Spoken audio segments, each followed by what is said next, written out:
뭐 제가 어떻게 하다 보니까 이제 굴러 들어온 돌이 지금 당의 전략기획특별위원회를 맡고 있는데 지금까지 올라온 지지율의 상승 실은 저희도 약간 놀랐어요. 아 이거 약간 거품이 있을 수도 있겠다. 근데 지난주 갤럽까지 보고 나니까 이거 방향성은 확실하다. 근데 저는 냉정하게 생각해서 이건 약간 반사이익이다.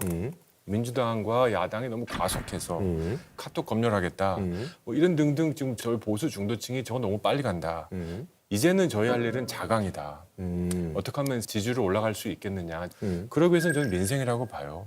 민생이 좋았으면 아무리 여의도에서 치고받고 잘못해도 국민들의 삶이 편안하고 먹고 사는 거 좋고 집값 안정됐으면 이렇게 혼나진 않았을 거다. 민생에 대해서 지금 얘기를 하겠다라는 뭐 당내에서 이제 그런 얘기를 하고 먹고 사는 있다는 문제 얘기. 얘기하는 정당이 없으니까요 지금. 근데 먹고 사는 문제 안 올라올 것 같아요. 그러면 안 돼요. 아니 그러니까 이렇게 생각하시는 게 한 축입니다. 근데 저는 두고 보십시오. 윤석열 대통령에 대한 것들에 대한 약간 좀 냉정을 찾고 우리가 그 다음을 준비해야 된다라는 그런 생각도 좀 있으신 거예요? 아니 저는 뭐 조기 대선 지금 죽이려고 하시는 거예요? 아니 완전 저격. 아니 여기는 이걸 들으면 이걸 들으면 이렇게 생각이 될 수밖에 없잖아요. 나 아니죠. 그래서 물어보는 거야. 나 그건 아니에요. 말씀 곤란하시면 안 하셔도 돼. 아니 그러니까 나 갑자기 궁금해서 물어보는 거지 그건 아니에요. 나 조심 많이 하고 있으니까 여러분들 오해하지 마세요. 그거는. 예.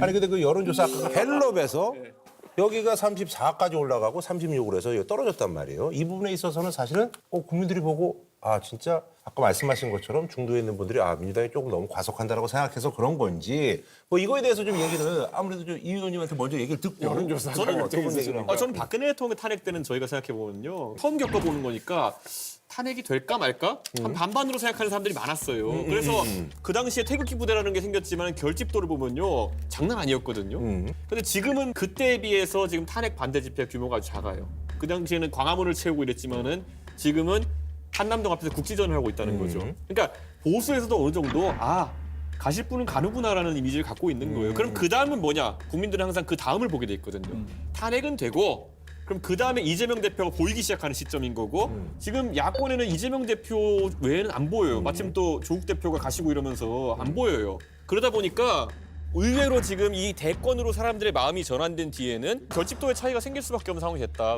이거 같습니다. 박근혜 대통령 탄핵 때는 박근혜 대통령에 대한 지지율이 한 자릿수였습니다. 6%짜리 여론조사도 기억해요. 편했죠. 뭐 지지율 8%니까. 하지만 지금은 40% 이렇게 나오고 있습니다. 이거는 정말로 신중할 수밖에 없다는 거예요. 헌법재판소가 180일 내에 판결을 하겠죠. 탄핵이든 기각이든. 근데 이거를 국민들이 수용하지 않으면 지금 국가가 이제 큰일 날 수 있습니다. 충분히 고민할 거 고민하고 정말 보편타당하다. 양쪽 모두에게 수용이 되는 문장이 나와야 되는 겁니다. 너무 착각하시는 것 같은 게 이게 뭐냐면 지금 국민의힘 지지자들의 그 원하는 그 신비의 명약 그건 헌법재판소가 얼마나 주문을 잘 썼냐 이런 게 아니에요.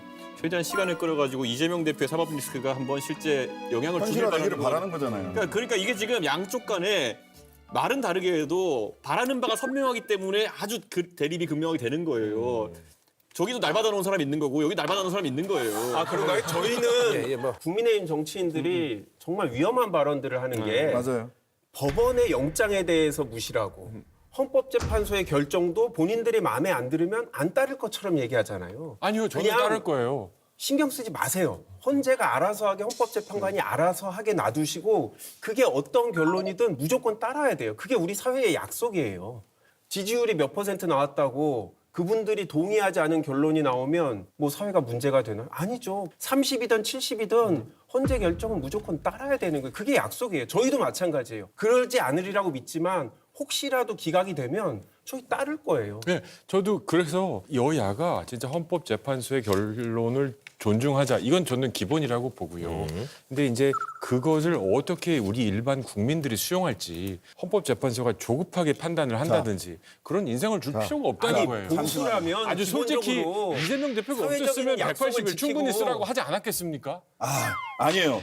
지금 이게 아니 잠시만요. 180일을 제가 충분히 보기에는요. 써서 하지 또- 않아야 될 또- 이유가 뭐가 있습니까? 아니 60일, 90일 만에 다 결론을 냈는데 왜 180일을 써야 됩니까? 그리고 이건 헌법에 너무나도 주어진 기간이 명징해요. 180일 이잖아요. 그거는 최대한의 기간이고 180일이 네. 넘어가면 안 된다라는 거고 헌법재판소 되지. 빨리 하라고 얘기할 게 아니라요. 전 빨리 하라고 얘기하지 빨리 하라 않아요. 말아도 얘기할 게 아니에요. 얘기하지 마세요. 동의. 국민의힘이 헌법재판소 절차에 다 딴지를 걸고 있잖아요. 뭐만 나오면 전부 다 2017년의 권성동과 2025년의 권성동은 서로 권적권이에요. 탄핵 법정은 대통령의 직무집행 행위가 헌법과 법률에 위반되느냐 그리고 위반의 정도가 중대하느냐만 관심이 있을 뿐이지 상대가 바람 피워서 이혼하자더니 재판을 빨리 마치기 위해 바람 피운 내용을 심의하지 말자고 하면 누가 납득할 수 있겠습니까? 이런 얘기를 하면서 헌법재판소의 절차 진행이나 헌법재판소의 결정에 대해서 받아들이지 않으려고 포석을 깐단 말이에요. 근데 이 얘기도 결국 헌법재판소 결론이 나오잖아요. 받아들일 수밖에 없어요. 어떻게 안 받아들여요? 그러니까 그냥 오늘 하루도 대충 이런저런 논리로 수습하고 날짜를 또 보내는 그건 거예요. 아니라고 지금. 생각해요. 저는 근데 제가 양비론 진짜 싫어하는데요. 저희 당에 재판 걸리는 사람이 없어서 그런지 모르겠는데요. 제가 생각하기에 제일 긴 선거법 재판을 누리고 계신 당대표가 계시고요. 그전에도 그 재판 오래 누리셨던 분도 있고 여기 또 이제 헌재 지연시키려는 분들이 있는데요. 그냥 다 같이 손잡고 재판을 신속하게 해달라 이렇게 외쳐주시면 감사하겠습니다. 진짜. 네, 그렇게 예. 서- 그게 아마 국민들이 바라는 걸 거예요. 자, 개혁신당은 뭐 지금 당내 현안은 어때요? 저희는 뭐 결국에는 선거 모드로 돌입하자 제일 먼저. 같은 보수 정당이라고 할 수 있겠지만은 네. 탄핵을 확신합니다. 예, 사실 이 정도면은 보수가 생각하는 그 자유, 법치 이런 걸 다 무너뜨렸다 보기 때문에 그럼 정권 창출을 위한 준비를 해야죠. 그래서 요즘 정책 이런 거 준비하고 있는데 또 논쟁될 만한 거 많이 나올 겁니다. 무임승차 폐지 이런 거 비슷한 수준의 것들 많이 낼 거니까요. 예. 그 얘기하다 보니까 또 시간이 또 이렇게 또 훌쩍 가가지고. 근데 조국 혁신당 얘기도 해야 되는 거 아니에요? 종석씨다 하실 얘기 있으면 조국 대표님 잘 계시고요. 최근에 편지 왔는데 네. 본인이 운동을 워낙 열심히 하셔가지고 이렇게 손바닥이 땅에 닿는다 이런 걸 깨알 같은 자랑을 하셨고. 근데 예전에 그 부인분 되시는 바쁘죠? 정경심 교수는 영치금으로 2억 6천인가 받으셨잖아요. 아니 근데 300만 원 이상이 안 들어와요. 알아봤어요. 어쨌든 영치금 가지고 커피를 오늘 그러니까요. 어제 그 얘기 집회에서 듣고. 한번 쏘셨고 너무 바쁘죠. 그 안에서 쏘신 안에서, 거예요? 네, 그 오. 안에서 커피를 쏘셨고요. 아, 그래요? 책을 벌써 초고를 출판사에 넘겼어요. 아니 이거 한 달 동안 이것도 없이 이거로 쓰셔가지고 주기로 해서 책을 한 권 초고를 써서 출판사에 넘겼고 그러니까 변호인들한테 부지런하셔. 너무 자주 들어오지 마라 바쁘다 월수금만 와라 책도 써야 되고 운동도 하고 조국 대표는 바쁘다 옥중에서 조국 대표는 옥중에서 반성하셔야 된다. 여기까지. 여기까지만 하고. 예.